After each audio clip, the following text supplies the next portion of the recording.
nhớ rồi tôi cho này cho chị cho viên chào cho nhá cho nụ cho mùa cho phong dư chúa lăng chúa tù tờ nó do bao sành xong dòng xía ở bên tàu đó là sinh chi nhớ cho sầu phố sầu chùa cũng bao sành xong và thế cho xía hai tiền này chúa tù giờ tàu chạy cho kế nó có nhớ rồi em nấu nó nếu do tỷ cậu lúc ót lì và do xong ót trên nâng cậu bao lúc xía hỏi một sai tia lì trong phong dư lúc ót lì tôi giờ chọn ra bé tuổi chỉ tàu lúc sau chia tia ta chỉ rong xía tàu nông nọ giàu xía tàu nà mò rong xía tàu giá ta lò rong xía tàu ta kỳ với do nông chia rằng thế chia xía hai để ta kỳ với do ít nông rong ấy thọ còn này chúa tù tàu chạy công chạy mỏng em chỉ nông một cuốn báo sành xong chờ này lần đầu của cổng nông ý ra này nọ nếu mà lúc bé hai để bọn tôi chết tới trầu với do đáp hệ tới dòng chạy chắp lại giờ tuần đợi ly xong tua cũng bao sành xong trời này lần đó cũng sẽ cộng lòng ok cú là hay cho cú cho khó cái cú ăn bao sủa cú bỏ Giêsu Jesus nếu là kia cú nếu là cho cú mù là cho cú mù bỏ đắp hệ tế theo nếu cho cú mù bỏ tôi chơi tranh hay tiền tôi chơi tranh rong bảo đi trả theo đắp hệ tế họ rong đi trả mỗi mò cú bự cho rõ chỉ cú bự chỉ cú ông bảo sủa chỉ cú bỏ hai tia Jesus lo cho cú chỉ ít tao kế là hai ít liền là hai cú tua Giêsu phát tệ chỉ ít tao kế chỉ in chỉ là hai chỉ li mù cho đủ đáp hệ tế chỉ vừa cho đáp hệ tế mà chứ hệ ha cho tin năng mà hệ chứ hệ ha cho tin năng là mua chỉ trò mà là mua cờ là mua khi nhá hôm qua là mua khi cho đá khi tệ tao là mua cho tin năng liệt áp lăng họ đáp hệ cho tin năng mà hệ chứ hệ mà cái này cho cái năng mà chơi mua mà lư ta ha tua cầu đây cho là tua họ cả tiền cả tệ tiền nào lần cao tin năng là lợi tin năng họ đáp hệ lúc tết chào mà lúc tại cho chi họ bỏ từ đáp hệ Satan mà hệ chi hệ mà tao tôi cú lo chỉ lo mà lúc chơi mà cái này cho cái năng mà tiếp biết chỉ tao chữ nhong họ là mất cho tiếng năng chỉ trò là mất cho tiếng năng cao là mất cho tiếng năng lợ là mất cho tiếng năng hào mà tiếng năng mà qua cơ mà đáp hệ mà là lo cho chi mà là thiên thì tao cho chi họ nên đáp hệ mà là luôn cho chi thì cũng trai mà cũng tuổi Giêsu của Giêsu cũng trai chẳng chỉ lấy bỏ của Giêsu để có son trai con thọ cũng lại lấy chỉ bỏ co chị ít bia chị xíu chị của tư nhân tôi trên trang lợi chị mà do sản tôi trên trang chị rong cao mà cho anh trò hung cao chua chi họ mấy cá miền nông qua chua chi rong cao thao lại bị sĩ chim bla xíu chị Giêsu hay tôi cũ hay tiệt này on này nhó này ở chỉ tao ở rong này chỉ sao ở phe này tao muốn đợi chảo này tao muốn repent đã phải tế giờ rong lên nó do hai tiền này chuyện tranh của này chỉ one này rong này chỉ một repent chứ this is hell this is where you're gonna be and I do not want for you to be here I do not want to lose any of my children to be here and I am setting you here to show you an example of what hell looks like and this is heaven this is what heaven looks like tu chiến tranh rong lên nó chứ rong có thao lại chứ của hai đứa Giêsu hai tia Giêsu ấy rong thao lại để của tây cái nhau xía tây cái sáu xía tây cái móc cái to tan thò của rong cái tụi mình nhảy giàu rong xía mà luôn chi chứ cho có tia thò họ của tao cho Giêsu nhau ok tao ok để của hai đứa Giêsu hai tia Giêsu ấy của chỉ sa đặc ám mong là của sáng thọ con nhau của chỉ sa đặc ám một trường tê một cái móc cái nhiều xe cái sáu xiên đào giả của chị sáng mong là của sáng đó có nhỏ tờ nó because there is peace there is joy đó là Giêsu hay được của hơi tiền minh sai this is not your time I'm sending you back I'm just bringing you here to show you example the difference of heaven and earth heaven and hell and đã phải tế hell của bỏ mà thể tê tê li chữ nhong mà lo tao cho chi liếp bí plong du chỉ du tin năng mà qua cái cho chi là một tin năng tàu rồi chả là mua là một tin năng cao rồi chả là mua là một tin năng lợi là một tin năng bò chả là mua cho đã phải mà thiên chi tàu lo cho chi giờ tin năng qua cái hu Giêsu but there is nothing and Jesus said those people they are here eternity and there is nothing that they could do. So, bây giờ này nhỏ là chị thầu, bây giờ này nhỏ không thể tên nào,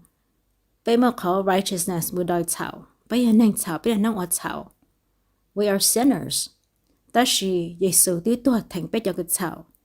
bây thì lấy mua, có right mới đòi bây giờ thầu,แต่bên có bên nó ở thầu, bây thì lấy tàu muốn tu kiến tranh. Thầu của ông bảo số họ ta của chị lo cũng trai cũng trai tao ít dòng vì hệ tiệt thầu họ trong cả của tư nhóc kia họ đã phải tê lại đã phải tiếp bỏ của lại đã phải tiếp lua cho chị ta chỉ Giêsu hay được của tiệt có chọn trai con thầu của là chỉ bỏ co của cho con tua to show you hay tiệt đã phải tê trong lại trả nhưng mua tiệt tiệt em tu chân chân trong lại trả nhưng mua tiệt tiệt chị thầu của ông bảo số họ tao lo chị của chồng chỉ tao tranh thế của yên tranh Giêsu ta chỉ của chồng chỉ ít tuổi nên hay tiệt giết gì ấy là tao Giêsu của chồng tranh thế của mấy ít tranh Giêsu thế ta chỉ mà của chồng như họ ít tuổi nên chảo nên không ở chảo giờ của cho các ông bảo ông tây thầu của bỏ Giêsu cho của một bỏ đã phải tây họ chị của tư ông bảo sợ bỏ Giêsu ít rộng chị Giêsu ta tao kệ chị của tư mà bỏ tôi chết chẳng ông tây thầu của bỏ đã phải tây lại thế chị của tôi cho các hai đứa Giêsu hay tiền của sáng là Giêsu nhỏ nó sẽ Giêsu tiền chỉ tao sao có sự hại chị của Giêsu sa của Giêsu thì của sa các các mồ này chị của chỉ lo lại chị thầu rõ ói chị của thế li bỏ nữa cho cũng một số có difference between tôi kiến trang theo đã phải tê chị tao ít dòng họ lọ chị cũng trai không bao số hắn chị trai thâu là bị cho có hai tiền chứ rằng có nhiều nhóm cái họ tiền bỏ cái đáp phải tiền bỏ Satan kia Satan mà lo sữa chỉ lo sữa mà Satan sáng chú mà nó tàu tàu cho chi tàu nữ tê lúc chị họ nói này cú mà lo chỉ lo mà liếp lòng chứ mà cái này chỉ cái năng li họ cái năng thâu rồi tí chỉ bảo bia là thiệt nếu cho tôi mà tôi khe mà trong mà cái này chỉ cái năng mà chơi mua mà lúc ta tôi còn nhớ lấy chả có mua lấy chả là mua ta chị còn nào chị cái example hay thì Giêsu hay thì bây giờ chủ năng nhau bây giờ chủ tao ở năng rong bây giờ chủ tao muốn đòi chào bây giờ chủ tao muốn repent bây giờ tao muốn đòi Giêsu nhau là Giêsu đúng tôi chẳng chăng chị bây giờ năng chị bây giờ nó ở chào chị toàn do sẽ bây tôi ở chào lại chị tao ở bên trong là no chị cô chỉ muốn đòi chào đi chị cô chỉ muốn church đi vì cho họ thì cô ấy từ năng chào chị tao bao chỉ trong là nó chị cô diagnosed with breast cancer chị cô có breast cancer cho có invasive breast cancer cho cancer is new very invasive thế new more rõ hàng chị after cô more breast cancer nó chị cô mà li là ôi tôi năng hay thì what have I been doing all this time? Jesus was always with me. Jesus was always with me by my side, but I have never given him the time of the day because cô nhà năng chào, chị cô năng ở chào, chị trong câu ít tiếng bên nhỏ chỉ bảo ta chỉ bảo cái hào bóng rong là ná cho bỏ nè, số tiền chăm một nó anh chỉ trong món là toàn do số tiền một uo lại. Chị thảo cũng mong là tao lo nó chị cũng mà lý lo also searching chị cũng mà lý what have I done all this time chị cũng mà tu share cho cô cho chào hay tiền cô cho cô cho ít tiếng đang chào lo chắp lại đi chị sao ra chỉ cho là tê chỉ sao lưu là tê chỉ more forgiveness chị cũng mà lý tất cả mọi thứ Giêsu chị tất cả mọi thọ Giêsu and then after thọ của một cuộc breast cancer họ lo I surrender myself to Jesus because Jesus is the only one that can bring peace and joy into my life. Và Giêsu thích là ý tu của mua tàu peace nhân là của luôn neng theo mua tàu joy là của luôn neng because without him họ cũng chỉ bảo được lúc sau họ cũng yêu lý cha rồi. So lúc sau họ chỉ cũng struggle hàng cũng mò lo hàng chỉ cũng tao mua multiple surgery. Chỉ doctor thì có breast cancer nữa mà nhớ cho invasive cancer. So cũng tao go through a lot of treatment, chemo, một tua chemo, một radiation, một pay off bây giờ. Đó là tao cũng một chemo, tôi cũng một radiation, chỉ cũng tí cho chemo, giờ cho mà rong chập lỡ. Đó là cũng lúc chế, chỉ qua trả lý, chỉ doctor quan sát, chỉ doctor tiệt. Cha có lúc chế biết quan sát anh có chúng mà đã chi li, cho biết tí mà cho chemo mà rong chập lỡ tụi con hả? Thế tao cũng một radiation là doctor hay tiệt, cha anh có chỉ sáng này. Tí cho thì tiền mà chỉ đến ngày lấy tao radiation thế tao khi mỏ nó mà lấy mà nhưng chỉ tàu đi pư đi mó xe chả có ở trong coi ở tiền ngày chỉ mà mó đi. So doctor, that's unbelievable. Thì của hai tu doctor có thể it's because of Jesus. Jesus saved me.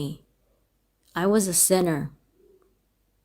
And I surrender myself to Jesus. Jesus is my savior. Jesus is who saved me. Để của tôi oncologist đây tôi có breast cancer cho nên ấy tôi tranh tu hay nói cho nên ấy tôi Catholic thiam cho nên tiền có cho cái tranh chở co lại để cũng coi của cho rosary đọc cụ thế cho nên muốn được cho rosary thâu thế chỉ ít thọn tu ok cho nên tôi có cho cái tranh ya cho chở co có cho cái tranh cho cái bác co ấy có thiên lý bị tàu cho cái móc cái gang nó. So after the whole lot, chị cũng được life bảo kia, cũng change kia, chị cũng dedicate cũng self to Jesus. Chị cũng thích đi làm trang Giêsu, cũng thích là believe Giêsu, cũng thích là mất cả đời mình nó kia tu nên sẽ đào hay tiền. Nếu như muốn tu chết trang tiền, nếu như muốn đã phải tế tiền, there is hell. Because cũng tu một bỏ. Giêsu tôi cho của một bỏ của tôi bỏ kia đã bị tê trong này chả dòng trai thì tia nhưng chúng nó khai lù yếu là biết tao hay để lù đã bị tê trong này chả nhưng dòng trai thì tia lúa tàu cho chi họ bỏ rễ cho chi họ cái nang cho chi chư nhong cho chi họ tin này mà lấy áp lăng họ là mất khi tàu đi chả là mua hao là mua là mua gạo là mua là ít gạo mà tin này mà qua cho chi but it's eternal. Cho đến nhá họ hell they suffer for eternity. They suffer continuous pain eternity. Đã phải là mất chỉ cho chi. Dòng trai thì tia. Chị thảo cũng một bọn tôi chết tranh mà rong chỉ rong mà. Thảo cũng một bọn. Nếu mua ít họ gate nhưng mà gạt tụ hào tôi chết tranh is so beautiful rong chỉ rong mà xía mà it's like gold. Chị họ lúc cái kia chị cả hãng tu chiến tranh mà oh my god trong có mà cho đan tu mà lo chỉ lo mà tí lo chỉ lo mà lên là hung cao cho chi là lo cho chi cái số lúc trẻ mà lo chỉ lo mà trong cao mà con chia nó tu it's like eternity tu bắt to là sao it's so peaceful so much joy you một sao mà you it's like a little kid. Because it's so much peace, so much joy. Chị thật của chị lo chị của tôi share được của tôi khen hay tiền. Một chả của nhớ tôi này xấu lo chập lại lên. Của tao một đời của gió xạo. Của tao đã cá mù. Cho của tôi dây số. Cho họ của hiểu tôi mình nhỏ bóng rong. Ý tôi dạy bóng rong. Của tao đã cá môn thịa Giêsu, đã cá môn Chúa Giêsu. Món này nhỏ mà cái nhỏ xia tao giả mà cái struggle bé nhưng mà như nhà cho cái nhỏ xia cho cái mà cái nhỏ luôn đang nó there is sorrow. There is sadness, there is illness, there is grief. Đó là giờ để bên more peace, bên more chỉ sự nhau bên luôn nang. Vậy nên những mà có joy đó có peace. Thì cũng tức là kia tôi sẽ đầu hay tiền. Nên cho anh Trang nhờ tại nên Trang vậy nênยังhay believe that there is more hell in heaven because there is. Cũng tức bỏ kia. Giêsu tôi cho của một kia kia của tôi bỏ kia này tôi hay tiền. Do hay tiền cho nên chảo lo hành chỉ là đòi chảo. Em nên năng chảo. Yeah, this is hell.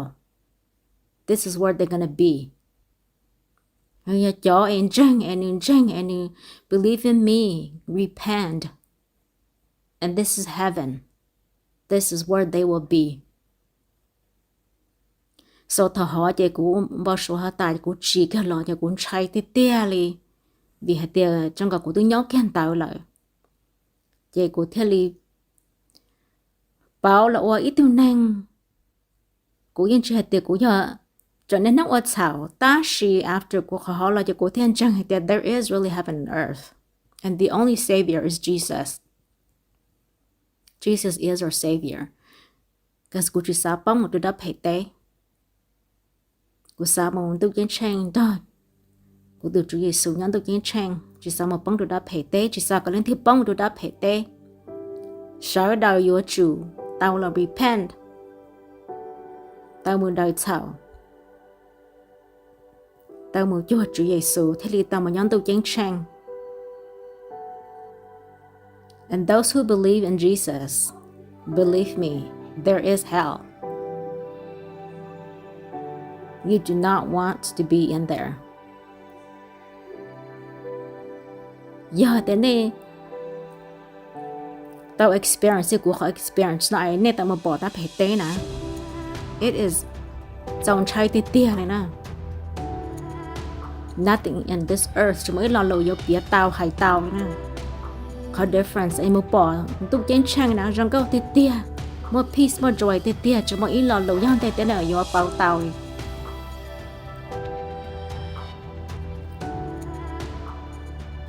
Vậy ta sẽ nói của thế lý mất của họ testimony là khi đến đây tiếng nên tay lo của chúng ta khi ta chỉ mà it's time for me to share this with everyone.